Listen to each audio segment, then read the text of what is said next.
What is going on, everybody? Welcome back to Geek City. And so today it is time for the Amazing Spider-Man Reading Order Part 2. This may not look like a lot of books, but I assure you, this changes Spider-Man forever. And I'm not exaggerating when I say this.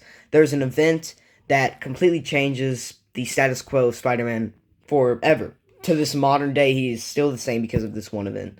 And so we're going to be talking about that. This is all after the events of, Todd McFarlane leaving. So we're now in the 2000s. And I can assure you there are going to be 3 parts, not 4 or 3. That's kind of how I've written my notes, to where there's going to be 3 chapters.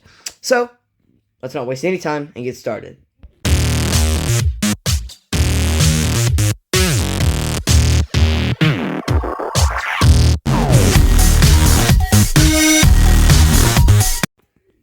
Alright, so we first start with one of my favorite Spider-Man runs. Jason Michael Straczynski. His run on Amazing Spider-Man. The 2 omnibuses are peak Spider-Man in my opinion. We'll talk about why. So this is Omnibus Volume 1. I don't own 2, but I own all of the issues that are collected in it through the trade paperbacks. And so, like, all the major events that happen in here, I own through the trade paperbacks and hardcover. So that's not an issue with this. So this is out of print, but I got it pretty easily. I found it like $130 on eBay. So it was only like $5 more. So that wasn't an issue. I think you can still find a copy of this one. Now Volume 2 is way harder to find. So it collects Amazing Spider-Man 1999. So it's 30 through 58, 500 through 514, 509 director's cut, written by Jason Michael Straczynski, with incredible artists on it. So I want to mention that the stuff that is collected in Spider-Man Volume 2 are much harder to find. There are a few books that even like the trades are out of print, and I just happened to be incredibly lucky. So the reading order was going to be very challenging, but I was able to find these books at comic shops.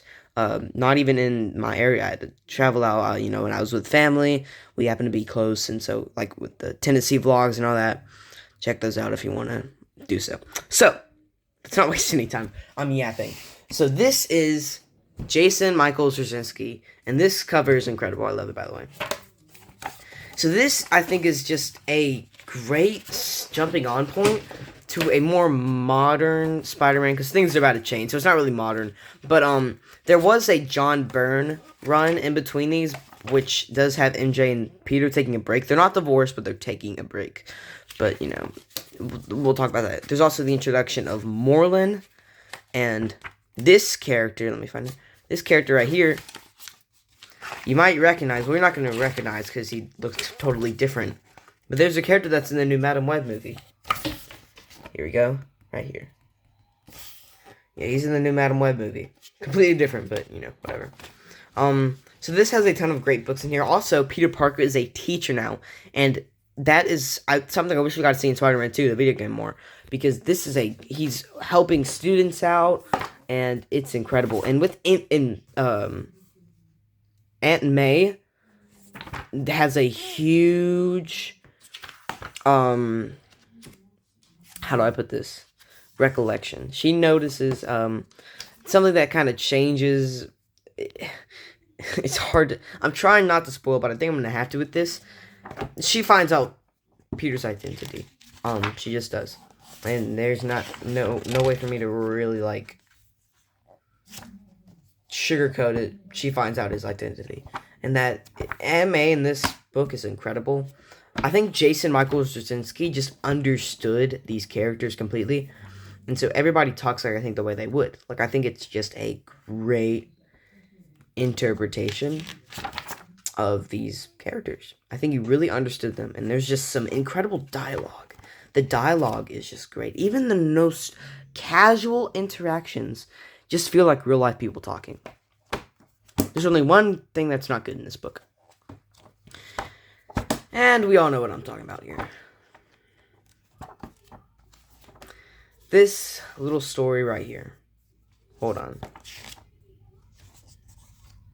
Let me get to it. Okay. Trying to do like an introduction to it. So if I can actually find the page, that'd be great. Okay. Here we go. Right here. Sins past. The artwork is great. But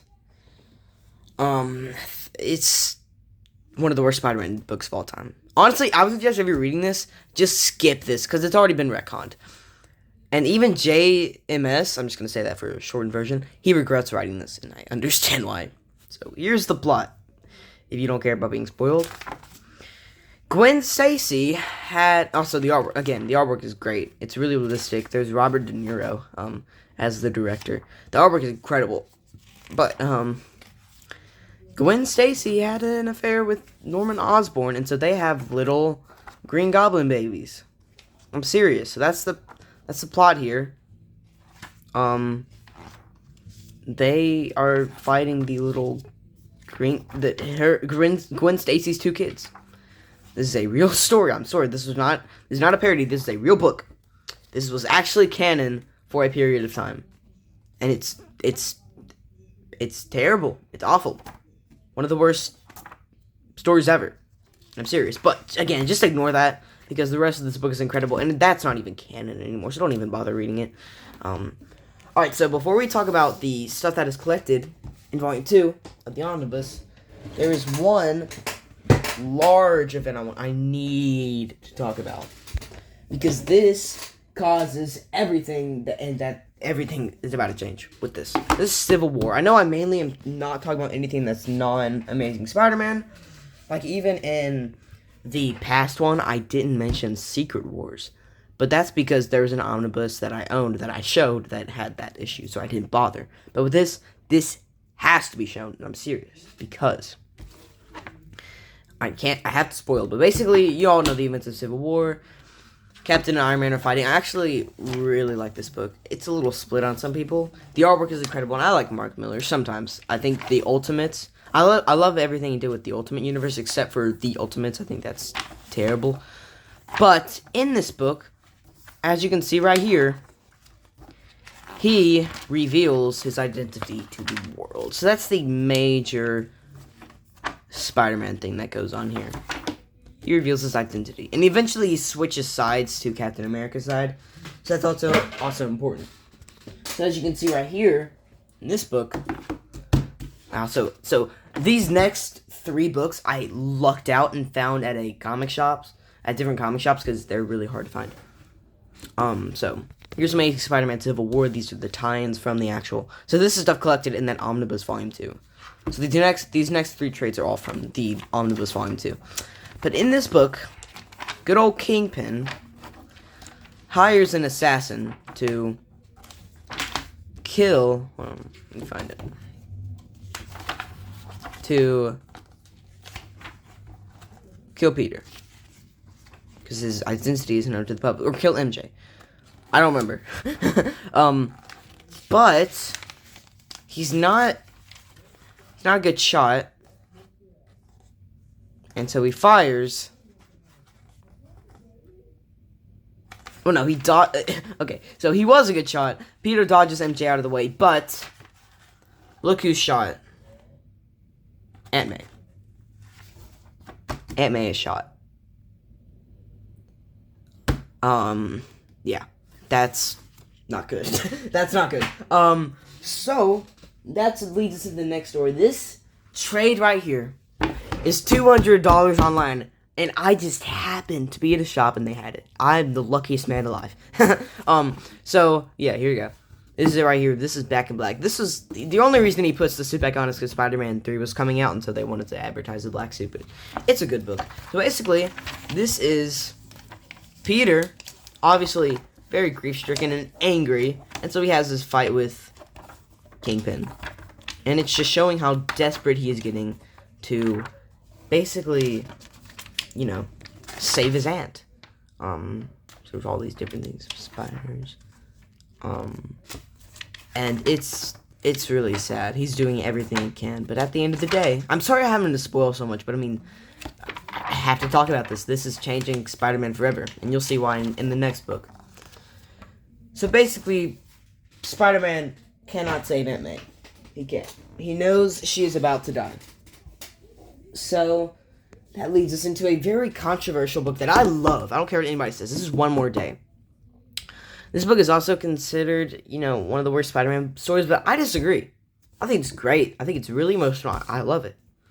And also the artwork is incredible. Like, this is one of my favorite Spider-Man panels, just showing like how desperate they are, and it's really sad. So, we'll talk about that here. So basically, this is still him searching for everything he can. He goes to Iron Man, and him and Iron Man are not on good terms because of after Civil War. He goes to Doctor Strange, but then he sees this little girl.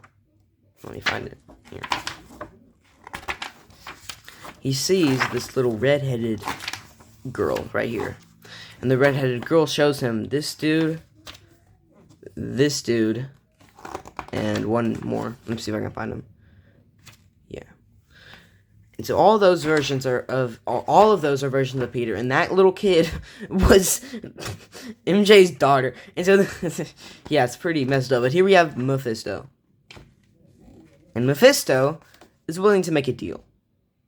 He says, "You can save Aunt May if you give me you and MJ's marriage." And yeah, I have to spoil here. So they both agree. Again, this artwork is incredible. So they both agree, and they decide to. This is the decision they need to make.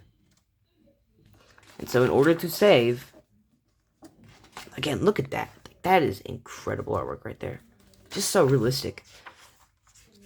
But, yeah, they agree to it. And so they're going to get rid of Aunt May's marriage.